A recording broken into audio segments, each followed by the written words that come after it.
Question பேங்க்லேருந்து ஒரு சில கொஷின் நம்பர் 25. பொறுத்துக. திரள் அப்படின்னா வலிமை, தாது அப்படின்னா மகரந்தம், சம்பு நாவல், உபாயம் வழிவகை. Option C. பின்வருவனவற்றில் தவறான கூற்று. சைவ திருமுறைகளில் 8வது திருமுறை திருமந்திரம். சி ஆப்ஷன் தான் தவறு. 8வது திருமுறை திருவாசகம், திருமந்திரம் 10வது திருமுறை. புகழெனின் உயிரும் கொடுக்குவர், வழியெனின் உலகுடன் பெரினும் கொள்ளலர். இடம்பெற்ற நூல் புறநானூறு. வசன நடை கைவந்த வள்ளலார், ஆறுமுக நாவலர். நலவெண்பா 431 வெண்பாக்களை கொண்டது. திணையளவு போதா சிறுபுல் நீர்கண்ட பனையளவு என பாடியவர் கபிலர். எந்த நூல்னா திருவள்ளுவ மாலை. திருக்குறள் கீழ்கண்ட தொகுப்பில் இடம்பெற்றது. எந்த தொகுப்புன 14 கீழ்கணக்கு நூல் மற்றும் அறம் மற்றும் நீதி நூல். ஒவ்வொருவரும் தாம் சிறந்ததாக கருதும் சமயத்தை கைக்கொண்டு வாடவிடுவதே தர்மம்.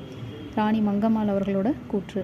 காளை வந்தான் அப்படிங்கிறது ஓமையாக பெயர். காயுடை நெல்லோடு கரும்பு அமைத்து கட்டி அரிசி அவள் அமைத்து என பாடிய ஆழ்வார். 12 ஆழ்வார்கள் ஆண்டாள் மட்டும்தான் பெண். இவங்க தான் பாடியிருப்பாங்க. தமிழ் மலர் கண்ணதாசனோட இதழ். சுரதா பாடிய பாடல் வரி. முல்லைக்கோர் காடு போலும், முத்துக்கோர் கடல் போலும்.